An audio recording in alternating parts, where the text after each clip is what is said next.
The dealership was alive with the hum of activity. Salespeople shuffled from desk to desk, phones buzzed, and the distant rumble of car engines filled the air. It was another day in the competitive world of car sales, a world that often prioritized numbers over people. But for Daniel, a young salesman with a fresh perspective, today would mark the beginning of a quiet revolution. Daniel had joined Heritage Motors a year ago, brimming with enthusiasm. He had always been fascinated by cars, but more than that, he loved people. His father, a retired teacher, had once told him, "Son, if you can make people feel seen and heard, you'll never struggle to make a difference." Those words stuck with him, even as he entered a profession notorious for its lack of trust. Daniel's first months at the dealership were challenging. The sales targets were unrelenting, and his colleagues were seasoned veterans who didn't shy away from high-pressure tactics. He observed their methods closely. The relentless upselling, the scripted pitches, and the occasional half-truths to close a deal. It worked, sometimes, but the strained smiles and uneasy handshakes from customers told a different story. Daniel didn't want to be that kind of salesman. He believed there was a better way to connect with customers, but he wasn't sure where to start.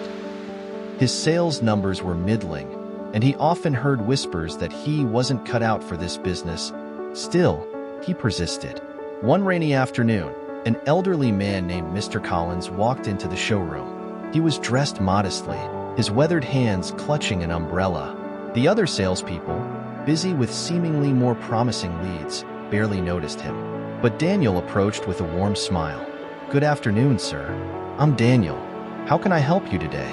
Mr. Collins hesitated, then said, "I'm looking for a car. Something simple. My wife passed away recently, and our old car, well, it's seen better days." Daniel didn't see a potential sale. He saw a man carrying the weight of grief. Instead of launching into a pitch, he invited Mr. Collins to sit down and share his story. Over the next hour, they talked about everything but cars. Mr. Collins' late wife, his favorite memories, and the small joys he still clung to. By the end of their conversation, Daniel had a clear idea of what Mr. Collins needed. Together, they found a reliable sedan that fit his budget and lifestyle.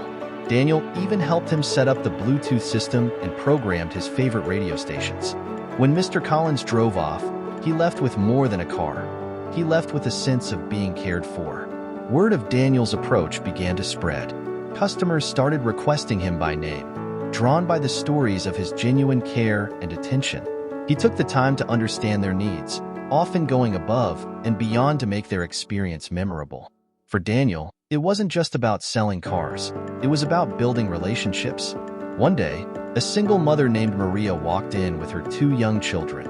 She was visibly anxious, clutching a folder of paperwork. Daniel greeted her with his usual warmth and quickly learned that her old car had broken down, leaving her struggling to get to work and school. Maria's credit history was far from ideal, and she feared she wouldn't qualify for financing. But Daniel didn't let that deter him. He worked tirelessly, speaking with lenders and advocating on her behalf. After hours of effort, he found a solution that worked. Maria left with a reliable used car, tears streaming down her face as she thanked Daniel for his kindness. "You didn't just sell me a car," she said. "You gave me hope." As Daniel's reputation grew, so did his impact on the dealership. Customers began referring friends and family, praising the salesman who truly cared. His approach was infectious, and soon, his colleagues started to take notice. Some were skeptical, dismissing his methods as soft, but others, inspired by his success, began adopting similar strategies. The real turning point came when Daniel met a young couple, Jake and Emily. They were first-time car buyers, nervous and unsure of what to expect. Daniel guided them patiently, explaining every detail and answering their endless questions without a hint of frustration. At one point, Emily asked, "Why are you so different from other salespeople we've met?" Daniel smiled and said, "Because I don't see you as just customers. I see you as people with dreams, challenges, and stories. My job is to help you find what fits your life, not just sell you a car." The couple left not only with a car, but with a sense of trust they hadn't expected to find. Jake later posted about their experience on social media, and the story went viral. The dealership's management took notice. Daniel was asked to lead the initiative, mentoring his colleagues and sharing his philosophy. Some embraced the change wholeheartedly, while others struggled to adapt. But over time, the culture of the dealership began to transform. Customers who once dreaded visiting a dealership now looked forward to the experience. Sales numbers improved, not because of aggressive tactics, but because of trust and loyalty. Heritage Motors became a model for the industry, proving that kindness and success weren't mutually exclusive. Years later, Daniel's impact could still be felt. He continued to work at Heritage Motors, not because he needed to, but because he loved what he did. He often thought about his father's advice and the countless lives he had touched through his work. One day, a young man approached him at the dealership. "Are you Daniel?" he asked. "That's me," Daniel replied. The young man smiled. "My mom was Maria. You helped her get a car years ago when she was struggling. That car changed our lives. She told me to thank you if I ever got the chance." Daniel felt a lump in his throat.